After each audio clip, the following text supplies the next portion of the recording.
सम्मानीय सभामुख महोदय, आज माता सीताको जन्मदिन जानकी जयन्तीको अवसरमा म सबैमा हार्दिक शुभकामना भन्न चाहन्छु। म सरकारसँग सोध्न चाहन्छु, जानकी जयन्ती बारे सरकारलाई थाहा छ कि छैन? श्री रामको जन्मदिन रामनवमी हामी मनाउँछौँ, त्यो खुसीको कुरा हो, सरकारले बिदा पनि दिन्छ।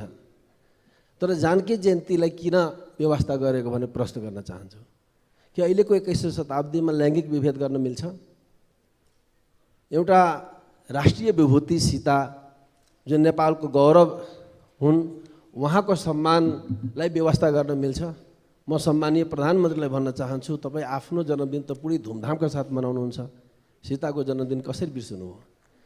दुनियाँका विदेशका व्यक्तित्वहरूको जन्मदिनमा हामी के किन गर्छौँ र हाम्रै देशको राष्ट्रिय विभूतिको जन्मदिनमा व्यवस्था हुँदा यसलाई कसरी लिने नेपाली जनताले?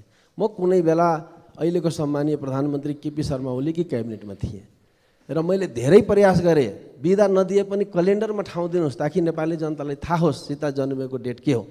कयौँ व्यक्तित्वहरू हाम्रा जन्मे तर त्यसका डेट थाहा छैन, तर सीताजीको जन्मदिन त सबैले थाहा छ। त्यसलाई इन्ट्रो गर्न पनि मान्नु भएन। मैले नेपाली काङ्ग्रेसलाई भन्न चाहन्छु, अहिले त तपाईँहरू त्यहाँ हुनुहुन्छ क्याबिनेटमा, अलिकति विचार गर्नुहोस्। राष्ट्रिय विभूतिको अपमान गर्ने छुट कसैलाई छैन। त्यसैले राष्ट्रिय विभूति यदि हामी स्वीकार्छौँ, सीता नेपालको गौरव भने मान्छौँ, लैङ्गिक विभेद पनि हामी स्वीकार्दा हाम्रो संविधानले लैङ्गिक विभेदलाई अन्त गर्नु भनेको छ। अनि किन यो विभेद भन्ने देखिन्छ? एउटै श्रीमानको जन्मदिन मनाउने र श्रीमतीको जन्मदिनलाई व्यवस्था गर्ने यो हामीलाई स्वीकार्य छैन। यसमा सरकारको गम्भीर ध्यान आकर्षण गर्न चाहन्छु। आउने वर्षको क्यालेन्डरमा सीता जयन्ती होस्। आज सीता जयन्तीको अवसरमा सरकारी एक्टिभिटी छैन। सरकारी एक्टिभिटी सहितको यो उत्सव जन्म जयन्ती नेपाली जनताले थाहा पाओस्, नेपालबाट यसको अभियान अगाडि बढोस् भन्ने म शुभकामना पनि दिन चाहन्छु। ध्यान आकर्षण। मिथिला, वैदेही, भूमि, पार्थवी, जनकनन्दिनी यो सबै एकैजनाको नाम हो, जानकीको। र हामीले विभिन्न ठाउँमा यो सगरमाथाको देश, यो बुद्धको देश भन्दै गर्दा यो जानकीको पनि देश हो, जन्मभूमि हो भन्न छुटाइरहेका हुन्छौँ। त्यही क्रममा आज जानकी जयन्तीको दिन बिदा दिन पनि छुटायौँ।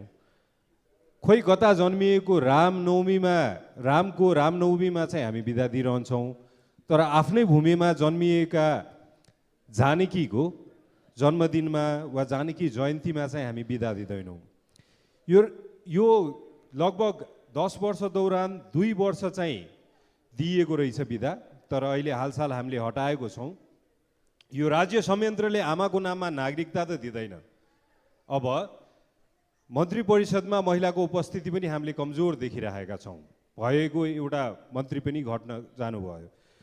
त्यसरी नै अब महिलाको नाममा हामीले पाउने उपमाहरू पनि कमजोर रूपमा प्रस्तुत भइरहेको छ।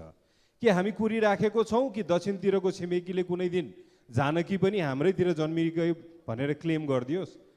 त्यसैले गर्दा यसमा अलि गम्भीरताको साथ सबैको ध्यान आकर्षण चाहन्छौँ।